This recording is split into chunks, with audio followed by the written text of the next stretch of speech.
Welcome back to the Garden Hutch. Today I wanted to talk a bit about the importance of catching pest issues early. Let's get going.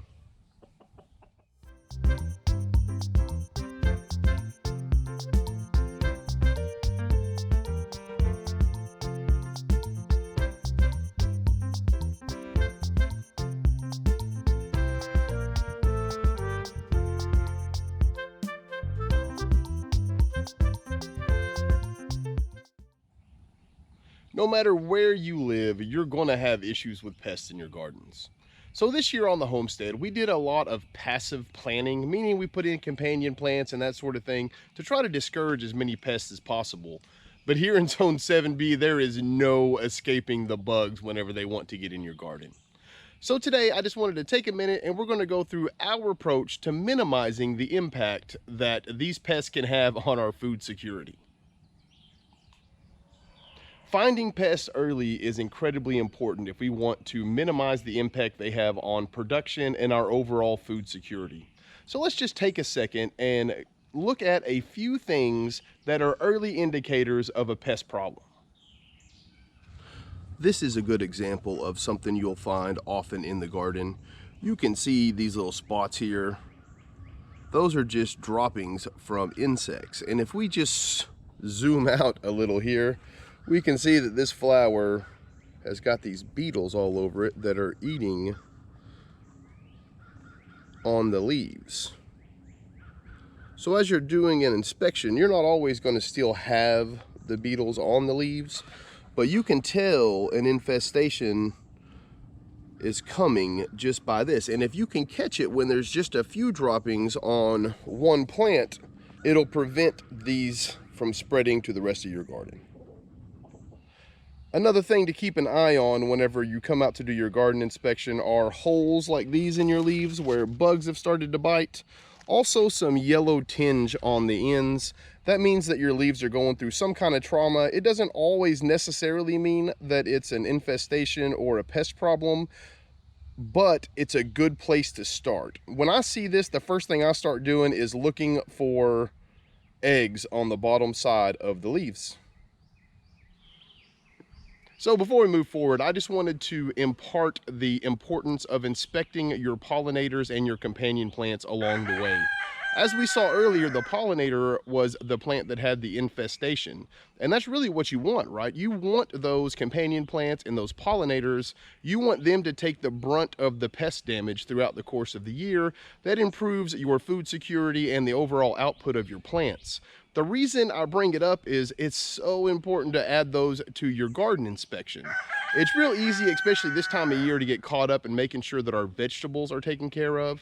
But if you can stop an infestation on a flower or on a companion plant before they move to your vegetables, it's going to save you a lot of headache. So once we've located and identified the issue that we're having with pests, the next thing to do is just to eradicate it. Now here on the homestead, we prefer to use organic methods when possible. The reason for that is that we put a lot of time and effort into attracting beneficial insects to the garden. We also have a honeybee hive that we're really trying to learn how to use, and we want it to stick around for a while.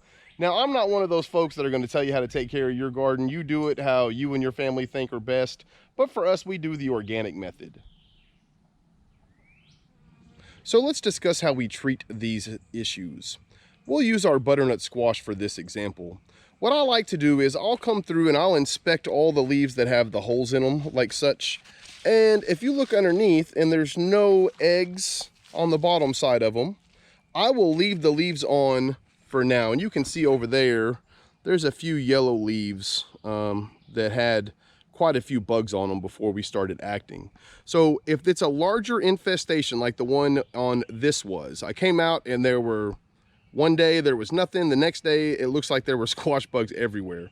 So what did I do? I went through and I took my hand sprayer and I just used neem oil and a little dishwashing soap, and I go through and I spray liberally on the entire plant. Directly after that, I will put the diatomaceous earth liberally over all of the leaves.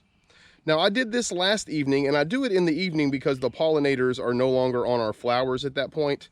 And as I mentioned earlier, we put a lot of work bringing them in. We don't want to kill them all. So if you do it in the evening, you don't you run the risk of spraying them or putting the DE on your pollinators. I came out this morning and there are 0 squash bugs to be found. Now I'll keep an eye on this butternut squash plant for the next, several days or so. Once everything is done and over with, any leaf that has a discoloration, I'll remove it. I also will do an inspection every day to make sure that there are no eggs on the bottom side of the leaves that I have missed. So for us here on the homestead, we predominantly use the neem oil spray and the DE powder to treat almost all of our infestations.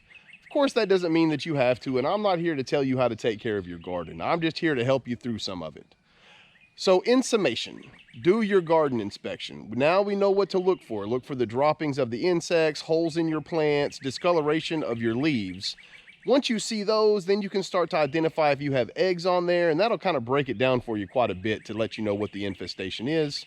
Once you've identified it and located it, just use your neem oil or your DE or whatever it is that you decide to use, and this should help you maximize the production from your garden.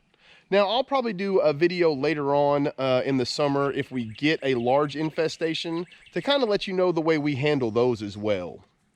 As always, I appreciate everyone hanging out with us. Till next time, I hope you all take care of yourselves. Peace.